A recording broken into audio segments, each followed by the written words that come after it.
Okay, I wanted to do this video for a long time, and it's on alternative heating sources for your home. I heat my house mainly with this multi-fuel burner. What I mean by multi-fuel, it'll burn pellets, it'll burn corn, it'll burn cherry pits. Sorry. I usually use pellets. But it's a 50,000 BTU stove, and it sufficiently heats my 720-foot house.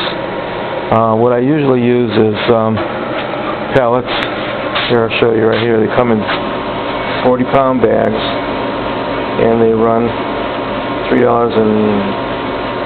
well, I've got them as cheap as $3.50 to inexpensive as they're over $5.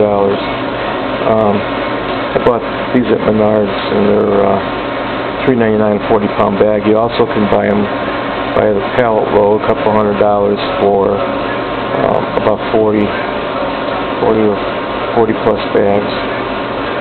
What you do is just pour your fuel, whatever it is, into the hopper. In this case, it's some hardwood pellets, and here's what they look like. I'm having a little bit of a problem burning these right now because they're damp. They're the place I bought these. I don't know. Yeah, I had them outside, so stored outside, so they were a little bit. It was damp outside today, so they're a little damp. But what it is inside of it, oh gosh, back where that little square or rectangular object is that's where the pellets come in. And those two things sticking up there, those are fingers on a rod. And there's a motor inside that rotates this to disperse the pellets. That way they're not all clumped up in one area. Okay. It has an electronic ignition in it. That's one drawback that I don't like, because I had this stove. Well, I put this thing in early 2010, and I went through 2 igniters already, and they're $75 a piece. So there's other ways to light if you get that situation. You can use some people use this.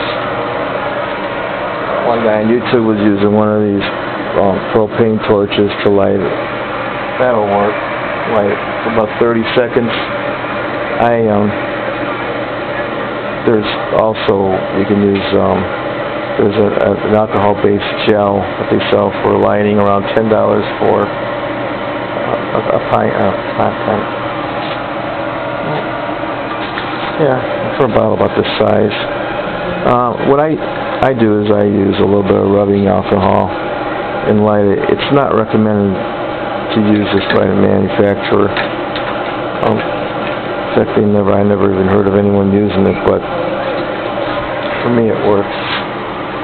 I haven't had any problems with it. See, here's what the igniter looks like.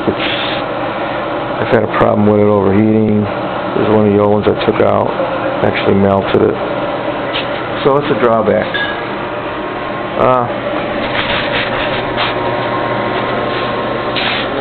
This is extremely automatic. There's some control board in here, computerized control board, and right now I'm running it on pellets and at 2.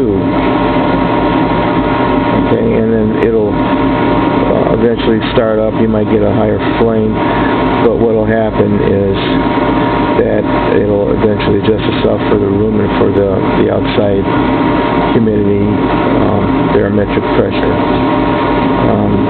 There's also a room fan. Here you can bypass this and set the fan up higher if you want to.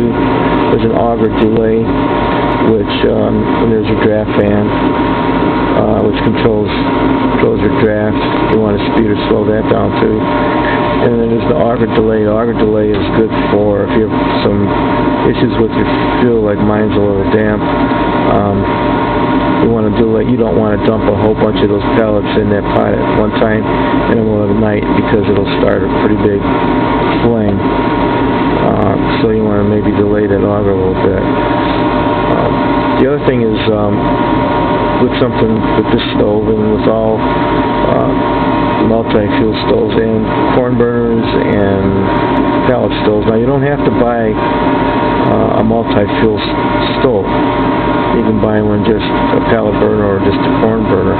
But with these, they use a sidewall vent. See right there, and 4-inch triple wall pipe. You can go through the roof if you want, but and you can go through a lined existing chimney. But in most cases, it'll just run. What's good about these stoves is they have a small clearance.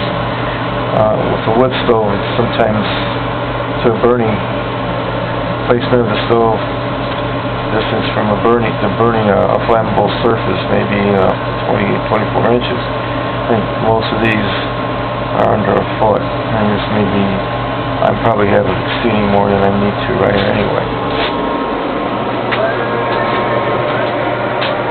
Okay, it's easy to clean.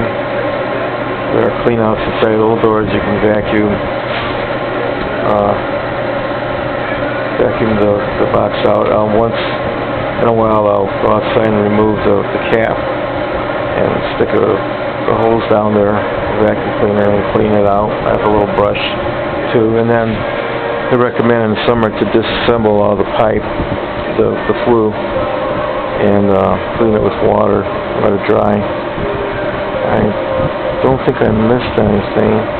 What are the drawbacks? Well, the drawbacks obviously is the igniter going out.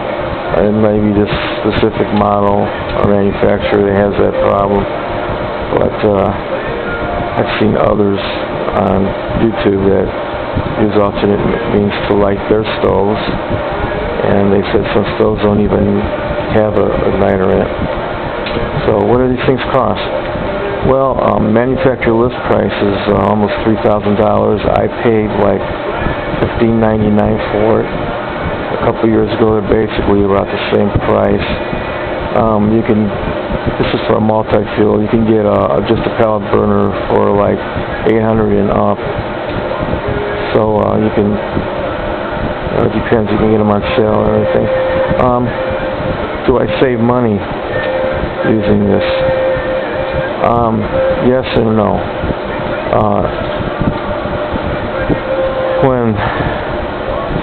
When it's probably like in the 40s outside, I could put a bag of this fuel in there, and it may cost me a few dollars a day, $30 a week, say $120 a month of fuel if it stays that temperature. The thing is obviously if it starts getting colder, like in the 20s and teens and lower, they're going to burn maybe a bag and a half of fuel. And at that time, the manufacturer or the person selling it knows, or the store selling it knows that it's a needed item, that they're actually going to raise the price up on a little bit then. Also, when fuel prices go up, if oil prices go up, then this fuel also will go up. I mean, you're not going to find a $3.99 bag when you have the gas prices are $4.50 a gallon. So, but it's if you're a green person and you want to concerned about the environment and concerned about reusing items, this is the way to go for you too. It also creates an ambience, and that's about it. One thing I wanted to mention is you need to have a carbon monoxide monitoring monitoring alarm. You need to put one of those in there and install in your house, just like a smoke alarm, just like you would any other. You need one to have it for your furnace anyway. So I basically heat with this most of the winter. It's a little bit safer, a lot safer than I think a wood stove. I had a wood stove before, and they're susceptible to chimney fires, and if you ever were in a room where one was taking place, it's scary.